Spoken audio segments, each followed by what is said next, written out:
Hey guys, welcome back.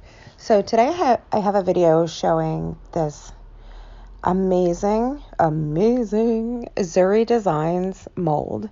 It is their Rising Phoenix mold, and I was so excited when I got this in the mail. You guys might have saw my unboxing, and I could not wait to have a play with this. So I have a wooden plaque that I'm going to work on, and a creative embellishments chipboard, and I'm going to start with covering the Phoenix resin casting with Finnabair's heavy black gesso, just to get a base on it. And even just with the gesso, I mean, look at that detail. It's absolutely stunning. Stunning. I can't say it enough. So now I'm going to cover the plaque with some paper texture paste from Finnabair. And I'm just going to use my silicone scraper palette knife. I never know what this is called. Silicone brush.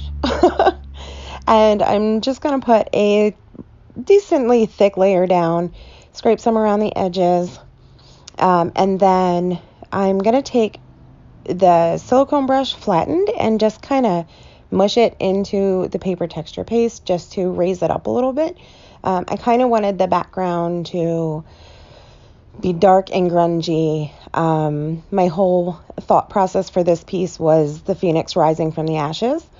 So now I'm going to take the chipboard and cover it in some white gesso. This is from Bad Girl Couture. And I'm going to cover the entire piece, front and back. It took a couple coats, but I did it. And then I'm bouncing back and forth between elements in this piece. So now I'm going to go back to the Phoenix and use my Finnabair Art Alchemy Wax and Firebird and highlight all the raised edges on this Phoenix. And just from that color alone, I mean, I could have left it just with the black gesso and the Firebird wax, and I would have been super happy with it.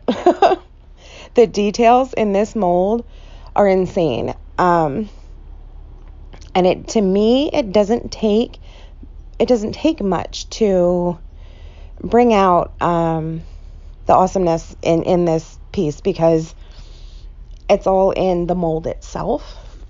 So I didn't do too much to it. I did the Firebird wax, and then I'm going to come in with some Inca Gold and a red, just because I wanted to touch on the edges just a little bit and bring in that like a fiery phoenix feel. And the phoenix is one of my all-time favorite mythical creatures. Always has, always will be. The power and the strength from a phoenix is amazing. So there it is, all spruced up. And these waxes just completely bring it out. So now I'm going to go back to the chipboard, and I'm going to go in with Lindy's Flat Fabio sprays. And I kind of threw everything at this chipboard. This is Luscious Lemon. And first I sprayed it with that, and then I'm going in with some Moonshadow Mist in incandescent copper. And it was a little more green than I was hoping for.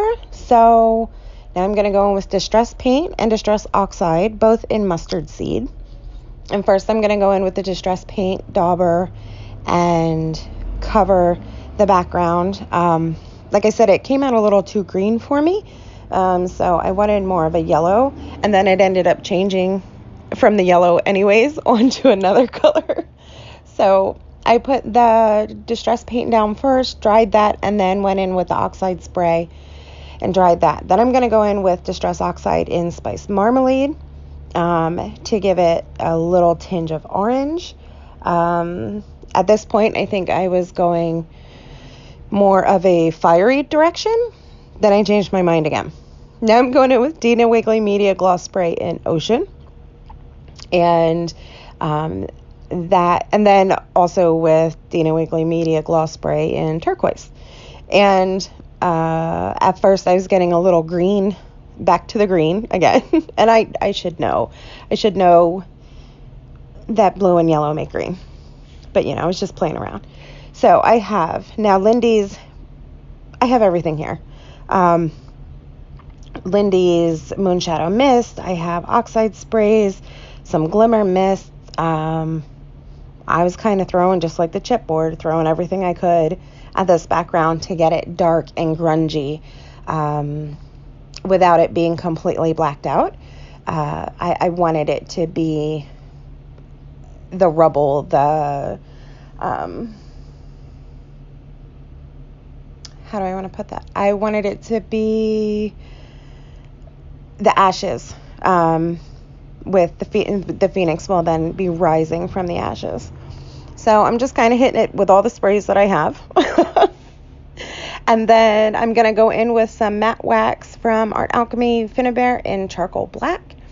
And I'm just going to go around the edges and then lightly drag it around the whole piece to catch on the raised edges, giving it more of a little more ashy look.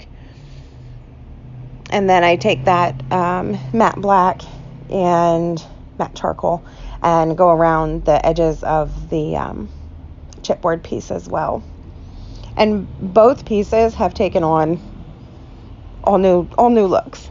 I did take some cheap black acrylic paint and just go around the edges of the piece to darken it up a little bit. Now I'm going to go in with tangerine and lemon Dina Wakley Media paints, because I felt like the phoenix was getting lost in the background, and I wanted more of like a fiery look underneath the phoenix, if that makes sense. So I'm just dry brushing over top the center of where my chipboard piece goes, and just adding the yellow and the brown, mixing them together. And then to tie in the blue a little bit, I will add some Dina Wakley Media in Ocean and just dry brush that on a little as well.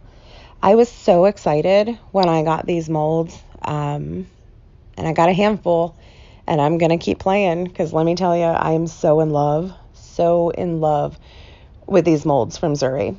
I just want to make everything every day. So I'm going to take some Aleene's tacky glue and fix down the chipboard. And then here I couldn't decide if I liked the yellow side better than I liked the blue side. I told you, I just keep, they kept going in different directions. But in the end, I was super happy with the green and the blue side. So I'm going to fix that down, and then I'm going to go in with some Fabri-Tac. For me, I think that's a little stronger of an adhesive for the resin casting. So I use that to attach my phoenix. Even watching while I'm doing the voiceover, I just love it. So now I have some glossy accents, and I have some glass glitter. I believe it's from Finnabair.